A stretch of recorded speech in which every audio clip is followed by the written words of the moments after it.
Hi மக்களே, welcome back to YouTube channel. Yes, எல்லாருமே ரொம்பவே சந்தோஷமாக இருப்பீங்கன்னு நினைக்கிறேன். எஸ், சிறகடி காசுடைய டிஆர்பி ரேட்டிங் அப்படிங்க.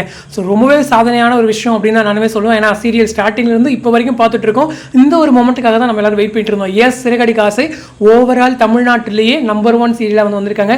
எஸ், இதுக்கு முன்னாடி நம்பர் 1 வந்திருக்காங்க. பட் அது வந்து அர்பன் ரேட்டிங்ஸ். ஸோ அப்பவுமே சொல்லுவாங்க, எங்கள் அர்பனில் வாங்கிட்டீங்களா, அர்பன் ப்ளஸ் ரூலில் வாங்கி காமிங்க பார்ப்போம் அப்படின்லாம் சொல்லியிருக்காங்க. இப்போ அதையுமே சாதிச்சாச்சு அப்படிங்கிறதா. எஸ், கயல் இது அப்படியே இன்னொரு பக்கம் சிங்கப்பெண்ணை சீரியல், இந்த 2 சீரியலையும் பீட் பண்ணி நம்பர் 1 பொசிஷனில் இந்த வாரம் அர்பன் பிளஸ் ரூலில் வந்திருக்காங்க. எஸ், ஓவராலாக 8.38 ரேட்டிங்ஸ் கிட்ட வாங்கியிருக்காங்க. ஸோ சிங்கப்பெண்ணை சீரியல் வந்து 8.1, ஸோ 0.2 கிட்ட இருந்து டிஃப்ரென்ஸில் முன்னிலை வகிச்சிருக்காங்க அப்படிங்கிறது. ஸோ அர்பன்லையுமே 10+ ரேட்டிங்ஸ் வந்து வாங்கியாச்சு. ஸோ இது ரொம்பவே சாதனை. ஏன்னா ரொம்ப நாள் வந்துட்டு இந்த 10 ரேட்டிங்ஸ் வராமல் இருந்துச்சு. இப்போ அதுவுமே வந்தாச்சு அப்படிங்கிறதா. எஸ், மண்டே வந்துட்டு 10.9, டியூஸ்டே வந்துட்டு 10.1, வெட்னஸ்டே 8, தேர்ஸ்டே வந்துட்டு 10.7 அண்ட் ஃப்ரைடே வந்துட்டு 10.4. ஸோ ரொம்பவே சந்தோஷமான விஷயம். ஏன்னா 10+ கிராஸ் ஆகுது அப்படிங்கிறத. ஸோ வெட்னஸ்டே என்னாச்சுன்னு தெரியல, 8+ ரேட்டிங். ஸோ அதுவுமே 10+ வந்துருந்துச்சு அப்படின்னா இன்னுமே 10.2, 10.5 கிட்ட போயிருக்கும் ஓவரால் அப்படிங்கிறதா.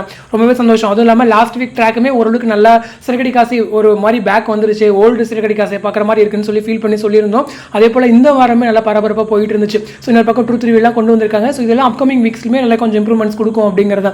ஸோ ஒரு பக்கம் சிறகடி காசை மட்டும் இல்லைங்க, விஜய் டிவியில் ஓவரால் ரேட்டிங்குமே ஓரளவுக்கு இன்க்ரீஸ் ஆகிருக்கு. ஸோ முக்கியமாக சொல்லணும் அப்படின்னா பிரைம் டைம் ரேட்டிங். ஸோ ரொம்பவே சந்தோஷமான விஷயம், எல்லா சீரியல்ஸ் இன்க்ரீஸ் ஆகுது அப்படிங்கிறதா. இதில் இன்னொரு விஷயம் பேசப்பட வேண்டியது என்ன அப்படின்னா, பாரதி கண்ணம்மா சீசன் 1க்கு அப்புறம் இந்த தமிழ்நாட்டிலேயே நம்பர் 1 சீரியலாக வந்துட்டு விஜய் டிவி சீரியல் வருது அப்படிங்கிறது இதுதான் ஃபர்ஸ்ட் டைம். அதுவும் இல்லாமல் இந்த 9 o'clock slot serial first time வருது அப்படிங்கிறதும் இதுதான் ஃபர்ஸ்ட் டைம். அதே போல் நம்ம எல்லாருக்குமே தெரியும், சிறகடி காசை 9 o'clock வந்ததுக்கப்புறமா இனியா சீரியலை லான்ச் பண்ணாங்க, ரோஜாவை முடிச்சு. ஸோ அந்த சீரியலை பீட் பண்ணி அதுக்கப்புறம் எதிர்நீச்சல் சீரியலை கொண்டு வந்தாங்க. ஸோ எதிர்நீச்சல் சீரியல்லாம் ஒரு பிரம்மாண்ட சீரியல். ஸோ அவங்கள பீட் பண்ணி அதுக்கப்புறம் இப்போ சிங்கப்பெண்ணை சீரியல் வந்து அவங்கள பீட் பண்ணி இப்போ ஓவரால் தமிழ்நாட்டிலேயே நம்பர் 1 முதலிடமாக வந்திருக்காங்க அப்படின்னு சொல்லும்போது இன்னுமே கொஞ்சம் அடிஷ்னல் சந்தோஷம் அப்படிங்கிறதா. ஸோ ஃபேன்ஸ் நீங்களும் என்ஜாய் பண்ணுவீங்க. ஸோ இந்த மொமெண்ட்ஸை கரெக்டாக என்ஜாய் பண்ணிக்கோங்க அப்படிங்கிறதா. ஸோ அப்கமிங் வீக்ஸில் நிறைய நல்ல ட்ராக்ஸ் வரணும். இந்த கண்டினியூ இந்த ஒரு நம்பர் 1 பொசிஷன் இன்னுமே கண்டினியூ ஆகணும் அப்படிங்கிறது நம்மளுடைய சார்பாக ஒரு வேண்டுகோள் டீமுக்கு.